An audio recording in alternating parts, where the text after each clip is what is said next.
सियाराम दुर्गापुर गांव में पंडाल लगाने का काम करता था। खास तौर पर नवरात्रि के दिनों में सियाराम को खूब काम मिलता था, क्योंकि नवरात्रि के हर दिन गांव में कोई न कोई माता रानी का जागरण या भजन कीर्तन करवाता ही रहता था। इसके साथ ही सियाराम खुद भी माँ दुर्गा का परम भक्त था। वो और उसकी पत्नी कावेरी नवरात्रि के लिए बहुत पहले से तैयारियां शुरू कर दिया करते थे। कावेरी, ओ कावेरी, वो माता रानी की चुनरिया तैयार हुई कि नहीं? हाँ, बस होने ही वाली है, बस सितारे टांकने रह गए हैं। ओहो कावेरी, थोड़ा जल्दी करो ना, कितना काम बाकी है। आप चिंता क्यों करते हो? ये सब पहली बार थोड़ी ही कर रहे हैं हम। वो तो है कावेरी, लेकिन फिर भी मुझे चिंता हो रही है। तुम्हें पता है, माता रानी की कृपा से इस बार काम बहुत ज्यादा मिला है। पूरे नवरात्र हर दिन 2 से 3 जगह पंडाल लगाने हैं। मुझे डर है कि कहीं कोई गलती ना हो जाए। ऐसे कैसे गलती हो जाएगी जी? माता रानी का आशीर्वाद है हमारे साथ। जैसे हर बार काम अच्छे से होता है, वैसे ही इस बार भी होगा। बाकी एक सुझाव है मेरे पास, अगर आपको ठीक लगे तो। हाँ हाँ, बताओ कावेरी, क्या कहना चाहती हो? कल मुझे सीता भाभी मिली थी, बड़ी परेशान थी बेचारी। वो हरी भैया सब कुछ छोड़कर वापस गांव आ गए हैं। अरे, लेकिन हरी तो शहर की एक बड़ी जागरण मंडली में काम कर रहा था ना, तो फिर वो वापस क्यों आ गया? वो तो पता नहीं, बस भाभी ने इतना बताया कि शहर में कुछ बात नहीं बनी और हरी भाई सब कुछ छोड़कर वापस गांव आ गए हैं।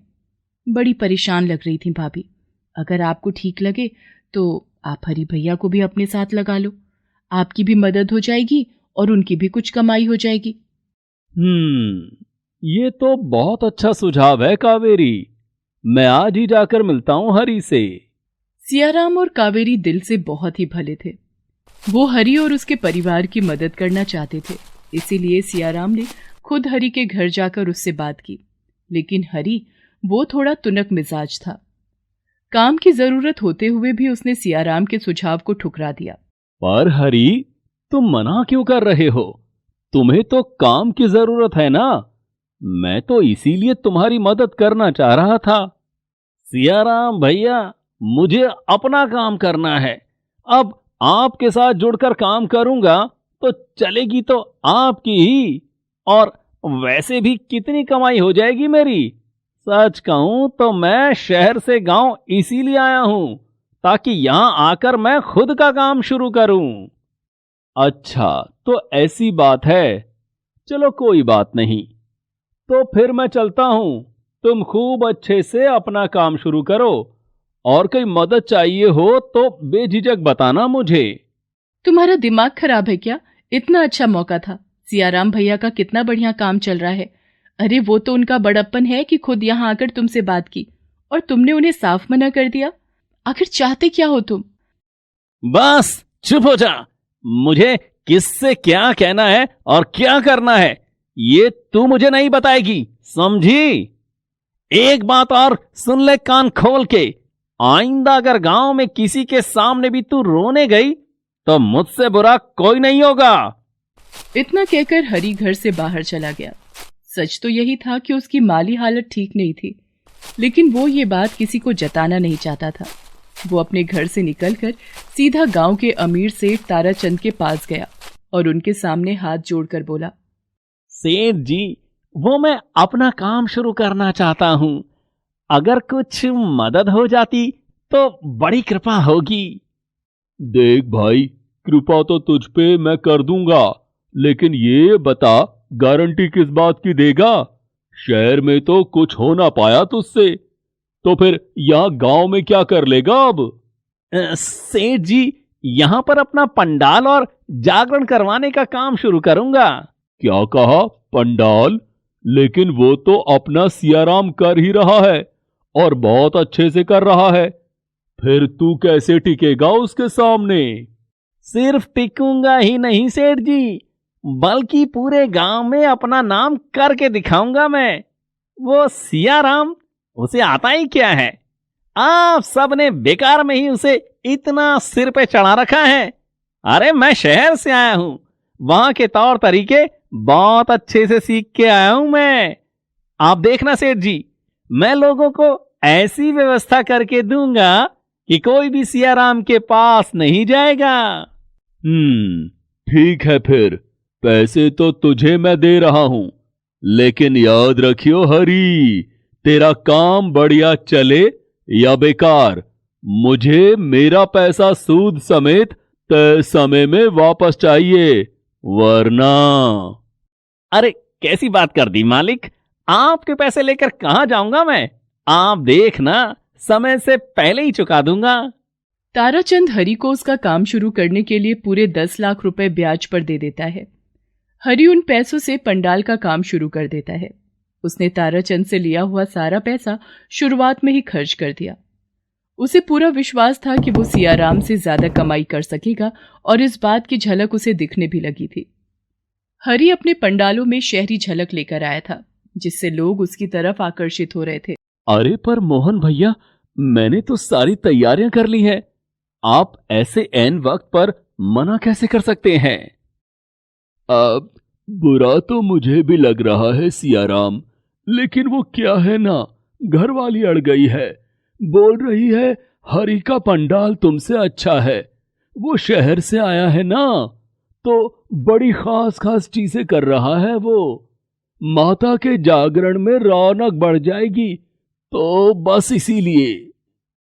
अच्छा, कोई बात नहीं, आप हरि से ही करवा लीजिए, कोई बात नहीं। धीरे धीरे सियाराम को मिलने वाले सारे ऑर्डर अब हरि के पास जाने लगे। हरि अपने इंतजामों पर अच्छा खासा खर्च कर रहा था। साज सजावट से लेकर खाने पीने के इंतजाम तक सब कुछ शहरी तरीके से ही हो रहा था और गांव के लोगों को खूब पसंद भी आ रहा था। दूसरी तरफ सियाराम को भारी नुकसान हो रहा था। हालत ये हो गई कि नवरात्रि के आखिरी दिन माता रानी के साज श्रृंगार और कन्या पूजन के लिए भी सियाराम और कावेरी के पास पैसे नहीं थे। है? ये क्या कह रही हो कावेरी? तुम्हें कुछ तो बचा कर रखना चाहिए था। मैंने पैसे रखे थे जी, लेकिन कल जब राम अवतार भैया अपना एडवांस वापस मांगने आए तो मुझे उन्हें सारे पैसे देने पड़े। लेकिन अब क्या होगा जी? आज तक कभी ऐसा नहीं हुआ कि हम लोगों ने कन्या पूजन ना किया हो। हम इस बार भी करेंगे कावेरी, तुम बिल्कुल चिंता मत करो। सियाराम ने कावेरी को तो दिलासा दे दिया था, लेकिन वो खुद ये नहीं जानता था कि आखिर वो पैसों का इंतजाम कहां से करेगा। उसने अपने हर जानने वाले से बात की, लेकिन कहीं से मदद नहीं मिली। दूसरी तरफ हरि रातों रात पूरे गांव का चहेता बन गया था और अब इस बात का उसे बहुत घमंड भी था। अरे सियाराम, क्या हो गया? ऐसे मुंह लटकाए कहां जा रहे हो? वो क्या बताऊं हरि, पहली बार ऐसा हुआ है कि कन्या पूजन के वक्त हाथ पूरी तरह से खाली है। ये तो होना ही था।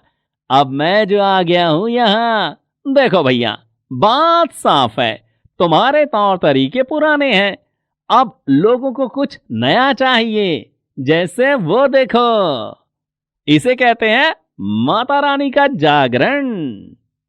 हाँ हरि, शायद तुम ठीक कह रहे हो, लेकिन मुझे खुशी है कि लोगों को तुम्हारा काम पसंद आ रहा है। सियाराम और हरि बातें कर ही रहे थे कि उसी वक्त हरि के पंडाल में अफरा तफरी मच गई। लोगों में चीख पुकार मची हुई थी। दरअसल हरि के पंडाल में अचानक भयंकर आग लग गई थी और लोग अपनी जान बचाकर भाग रहे थे। ये सब देखकर हरि के हाथ पांव फूल गए। हे भगवान, ये क्या हो गया? ये सब अब मैं क्या करूंगा? मैं तो लुट गया, बर्बाद हो गया मैं तो। अब सेठ जी को उनके पैसे कैसे वापस करूंगा? इस सब की चिंता बाद में करना हरि, पहले हमें लोगों की मदद करनी चाहिए। चलो जल्दी चलो। सियाराम हरि की पूरी मदद करता है। वो गांव के लोगों को तो बचाता ही है, साथ ही साथ जितना मुमकिन हो सका उसने हरि के पंडाल की चीजों को भी बचाने की कोशिश की।